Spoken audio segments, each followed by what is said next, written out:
Hello everyone, welcome to another training video for the Ideal Digital Assistant system. Today we're going to be going over scheduling. This is going to be a fair bit longer video, so be sure to check out the description down below for any timestamps. That way it makes it easier for you to jump around the video to see exactly what it is you're looking for. To start off, the first thing I'm going to show you is actually the end result of adding in all of the scheduling information into the system. That way it gives you a good idea of what's possible reporting and visually in the system once you've actually built in all of the scheduling information. There is a lot to build into it, and I find it helps to actually see what you're actually going to end up with before you end up putting in a whole bunch of work into something before you actually get to see it. So one of the first things you'll see when you actually have scheduling in the system is there's a weekly schedule that you can come in and edit. To get to that, you'll click on Manage Time on that top bar. You can come to Scheduling and then go to Weekly Schedule. This is going to give you a good overview of what each of your employees are working each day of the week. And then you can also change what time frame. So instead of this week, you could actually change it to this month so you could see the entire month on one screen as opposed to just the current week. Another thing you'll be able to see is called the Late Early Absent Report. Now this is going to show you per day. So in this case, it's just showing me for today. It's going to list out all of my employees, and it's going to give me their scheduled time in, scheduled time out, as well as their actual time in, actual time out, and then how late or early they clocked in or how late or early they clocked out. It gives you total work hours, whether they're scheduled or absent. It gives you a whole bunch of really good information on this report. Again, this is that Late Early Absent Report. So this is one of the best reports you can view once you have scheduling built out into the system. Another good thing you'll be able to see in here once the schedules is built out, you'll actually be able to view the employee schedule on their actual timesheet. So I'm going to go right into somebody's timesheet here. And once you get into somebody's timesheet, you'll actually be able to see on the far right side, there's a schedule column, and you'll see each day here what the employee is actually scheduled. This gives you a good overview of what you can expect to see once you have all of the scheduling set up in the system. So now that I've kind of shown you what it is you can expect out of scheduling, that being that weekly schedule, which you can export to print out, that Late Early Absent Report, which is going to give you that really good reporting, and then of course viewing the schedule on the employee's timesheet as well. Those are all things that come out of actually building scheduling here in the system. Now when it comes to building schedules here, there are a few different steps that need to be done before you can actually get to that point. The main parts of schedules in here are called daily rules and then work schedules. I'm going to go over each of those separately, and then you'll see how all of that ties into something like that Late Early Absent Report once we kind of get finished building all of that stuff out. The first thing I'm going to show you are the daily rules. To get to daily rules, you can click on Manage Time. You can then click on Scheduling. You'll go down to Setup Schedules, and then you'll see Daily Rules on the top option there. To create a new daily rule, you're just going to click on that new daily work schedule that's up in the top right, and it's going to open up a new window for you. Daily rules are going to be what times during the day the schedule is for. So be that 8 a.m. to 5 p.m., 9 a.m. to 6 p.m., that's what's considered a daily rule. So what I like to do when I'm naming my daily rules is I'll put in the name to match what times the schedule is for. In this example, I'm just going to do a 7:30 a.m. to 4:30 p.m. schedule. I can type in a description here, but in this case, I'm just going to leave it at 7:30 a.m. to 4:30 p.m. for the name. I'm going to come down and select my schedule type. I'm going to go ahead and select Fixed. This is going to allow me to select a start time and an end time for my schedule. Just went ahead and typed those times in there. Now you'll see there's a previous day checkbox. This is only if your schedule starts on a previous day, so like if it starts at 11 p.m. to 7 a.m. If that's the case, you would select that previous day for your start time. In this case, our time entry is for a single day, so I don't need to check that box. Down below here, you'll see a lunch settings. You're just identifying whether or not the schedule has a lunch. I'm going to go ahead and click on yes. And you'll see I get a couple more boxes that show up here. Minimum time required and maximum time allowed are pretty important to put in here. This is what the system looks to determine how long the schedule is actually for. So 7:30 to 4:30 is actually a 9-hour range, but if you have a 1-hour schedule, you want to put 1 in there so that the system knows it's only an 8-hour schedule as opposed to trying to account for a full 9 hours. You'll then see a lunch start with a drop-down. You can select after or at. After allows you to say, after 4 hours, that's when the schedule will start.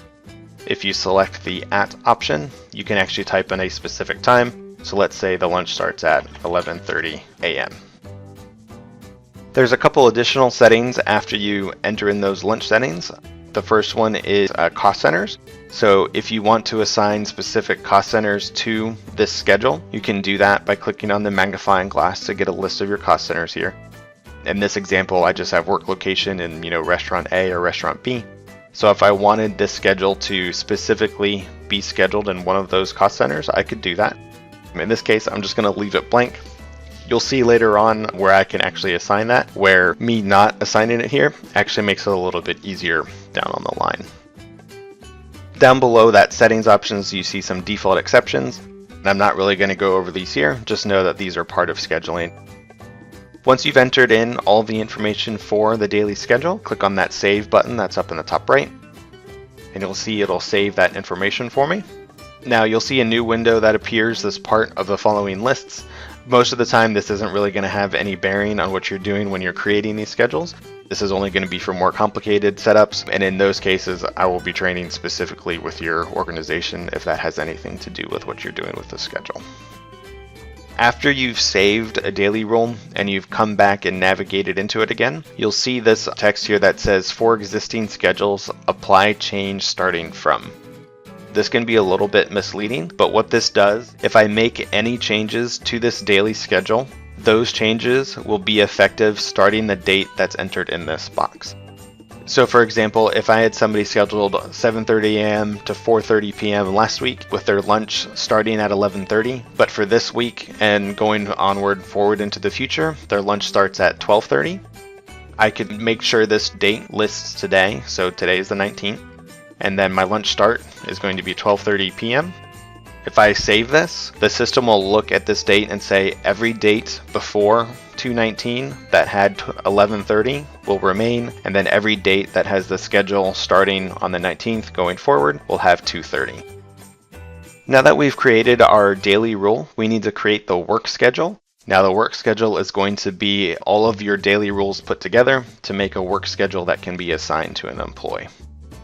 To get to work schedules in the system, you'll click on Manage Time, you'll go to Scheduling, Set Up Schedules again, and then this time you'll select Work Schedules. To create a new one, you'll just click on that new work schedule profile up in the top right, and it's going to open up a new window for us to create that work schedule. Now with the name here, again, you can name it whatever you would like, but I'd like to name it the times of the schedule and the days of the week that goes along with. So in my example, I have 7:30 a.m. to 4:30 p.m. and then I've got Monday, Tuesday, Wednesday, Thursday, and Friday. So this is just a Monday through Friday work schedule. This will make it easier when you're assigning this schedule to employees. And you can enter in a description for the schedule if you would like to. In case you do a Schedule A versus Schedule B, you can put that information in the description. Days in cycle is going to be what determines how many days are actually in the work schedule cycle, and that means how often it's going to repeat itself. Since this is a weekly schedule, I'm just going to leave this at 7 days. If you want to make it longer, you could make it 14 days, you can do 21 days, or you can even do weeks as an option here as well. You can do multiple weeks in a cycle. For my example here, I'm just going to keep it at 7 days. The initial cycle start date is going to be the date and time that the cycle starts. So you can see it's selected as 2/19, and then down on my list of days here, it has Monday as the starting date. If I change this to 2/18, you'll see this will change it down here to Sunday as the first day in the cycle. So just know that that's when that cycle is going to start and how often it's going to repeat itself starting on that date. Now this date doesn't mean that you can only assign the schedule starting from this date. If you were to populate schedules before this date, it'll actually go off of the cycle as well. This is just letting the system know where its starting point is and what it should do going forwards and backwards in time. Now that we have our date set, I'm going to go ahead and assign this time to my schedule. So you'll see under my type, I have a drop down, and I'm going to go ahead and select my 7:30 a.m. to 4:30 p.m. on my Monday through Friday. What we're doing is we're actually taking that daily schedule that we created a few minutes ago, and now we're assigning it to our work schedule profile. So you can see I've got that 7:30 a.m. to 4:30, and it's going to fill out all of that information going forward. Once I've entered in that information, I'm going to click on that Save button up in the top right. Just going to click on Save again, and you'll see that information will be updated. Just like that daily rule, you'll see a change effective from date here. This works exactly the same way as it does with the daily rule. You can set a date and make a change, and it will only make those changes for schedules that go from that date forward. You don't have to worry about it changing the information from anything previous to that. One other thing I want to point out to you, there's also a work location or a cost center assignment here. So just like in the daily rule, we were able to assign that cost center. We can also do that here at the work schedule profile. So I can assign different work locations here as well as in the daily rule. What's good about this is this means I don't have to make two separate daily rules for a work schedule. So let's say I have a work schedule that's 7:30 a.m. to 4:30 p.m. Monday through Friday, and those are all part of restaurant A.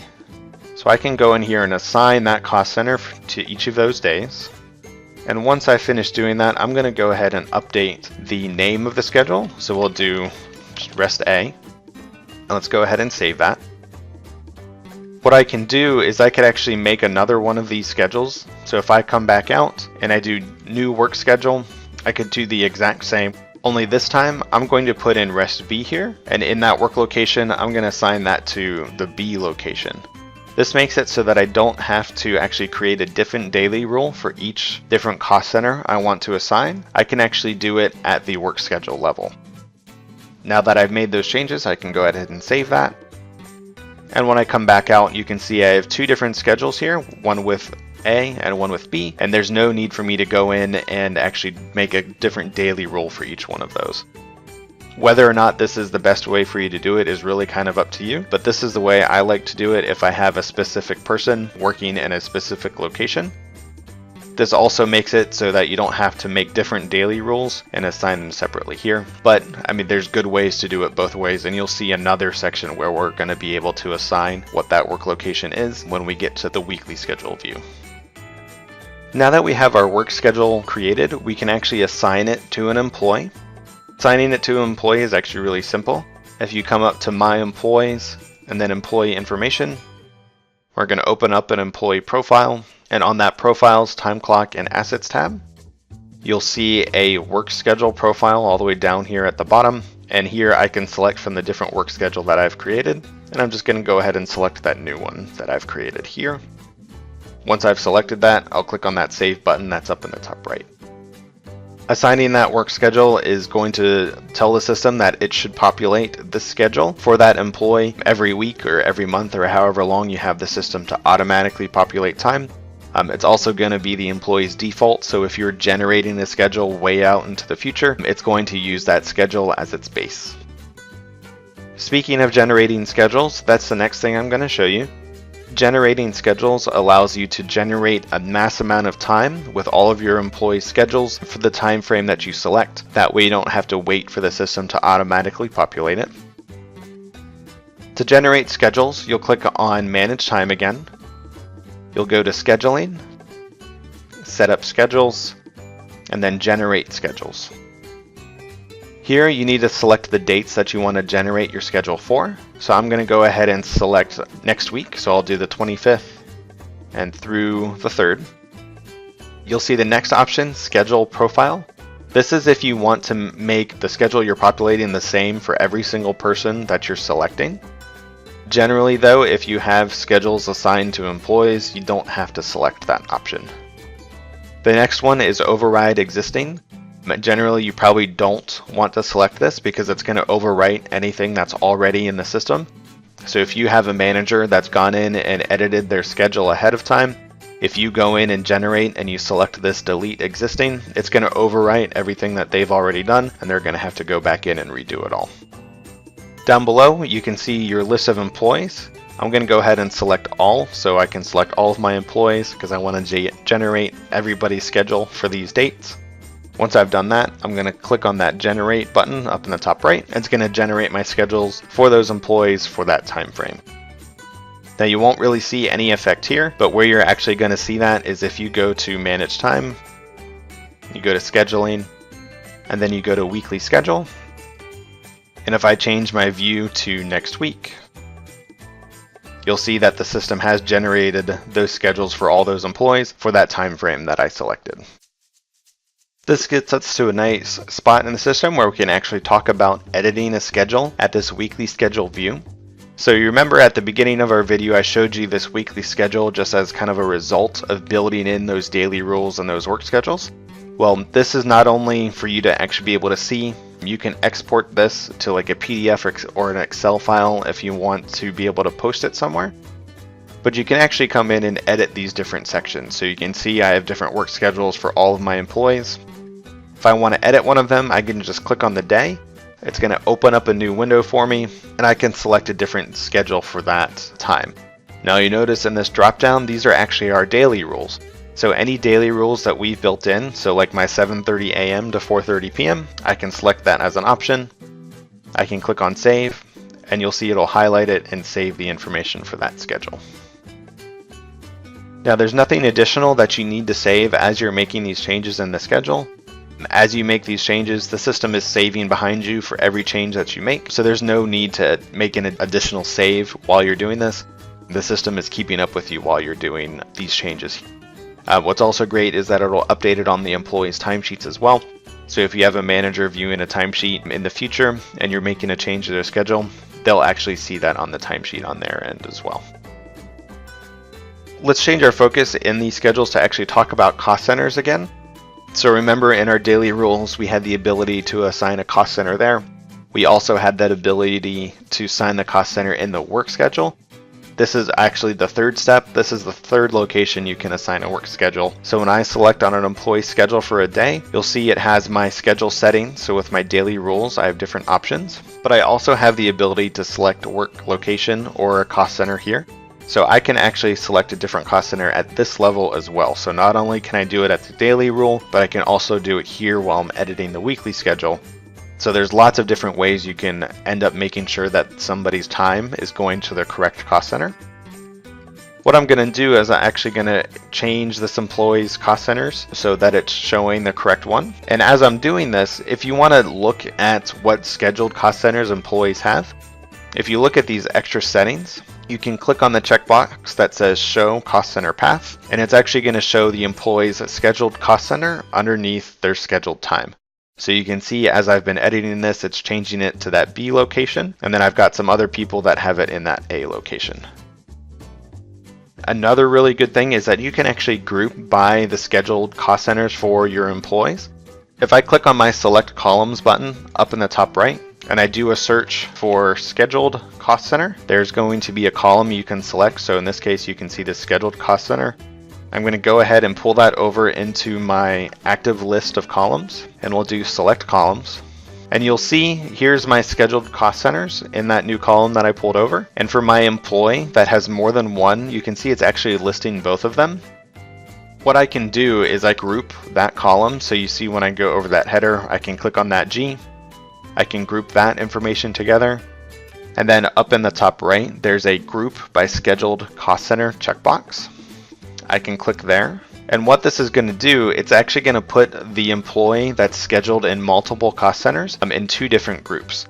So you can see up at the top, I've got that restaurant A, which is that first group, and you can see my employee's name here. And I can see that schedule, she's scheduled in restaurant A on Friday the 2nd. If I scroll down, I've got my second cost center, that restaurant B. I can see that same employee's name here, and then I can see she's scheduled Monday through Thursday in that restaurant B location. So if I make additional changes to other employees' locations, so let me just select a couple random employees here to kind of give you an example. Once I make those changes, you'll see those employees' names will show up under that restaurant B, and you can see all the different people and what their times are scheduled in those different locations.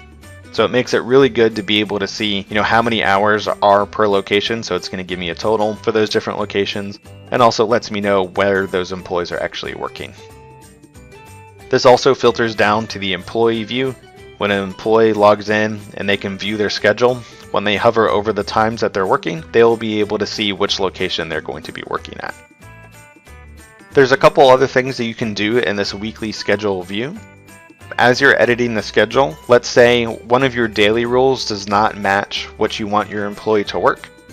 When you're clicking on that drop down, you can just select that fixed option, and that's going to allow you to edit every step here on the schedule. So let's say it's really 6:30 a.m. to 3:30 p.m. and we're going to start their lunch at 10:30 a.m. and let's say the work location, instead of A, we're going to go ahead and select B, and we'll save that. That allows you to create a schedule on the fly without having to create a daily rule to go along with that. Just know that when you do make schedules that way, it does not create a daily rule for you. So if you find yourself having to constantly create a 6:30 a.m. to 3:30 p.m. or something like that, you would actually want to create a new daily schedule. If you go up to the top right and you click on the three buttons there, you can click on Create New Daily Schedule, and that takes you right to the window where you can create a new daily rule and you can enter in that information there. There's some other good things you can do in this weekly schedule view. One of those is this date range. So you can see I have it selected at calendar range and next week. You've got all of these different options that you can select from, but you can also do date range or pay period. So if you want to look at a specific range of dates, you can select that date range option and select those dates there. Or you can do it by pay period and you can do current or previous. And just like timesheets, it's going to give you those double arrows so you can go forward and backward in time really easily while you're viewing your schedule this way as well. If you have an employee that has time off in their timesheet, it will actually show you as time off here. If we look right at the top, here's my employee. It shows that they have 8 hours there. If I click on that day, it will actually show me a time off window in the screen that pops up, letting me know what type of time off that is. So in this case, it's paid time off and the number of hours that go along with that. The Show Cost Center Name is another checkbox you can use. This is actually going to show you what type of cost center it is. So in this case, we have work location and restaurant A. Another good one that I find people always have selected is this Highlight Last Open Schedule. This is where that yellow color is coming from. It's just showing you which one you've last opened so you can kind of keep your place while you're editing the schedule. Some other options you can do here are your select columns. This gives you all the available columns that you can pull into your work schedule. All of the columns that are probably of interest to you are going to be all the way down at the bottom. Now, when you're editing your schedule this way, if you want to export this to a PDF or an Excel, you can do that to allow you to print it so you can post it somewhere. If you click on that export button up in the top right, and then you click on Excel or PDF, we'll download a PDF here so you can see what that looks like. And now that that's open, we can take a look at our schedule, and you can see all of our employees, the number of hours that they're working, and then what their schedule is, and the different locations that they're assigned to.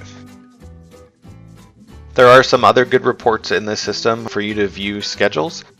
The second one, if you go to Manage Time, Scheduling, and then Daily Schedule, this is going to show you a daily view of the schedule. So you can see each person on here, and then what their schedule is for the day. And so it just gives you a good list of what your coverage is for those different days. So you can see here's my 7:30 to 4, and then you can just kind of go on down and view all that information.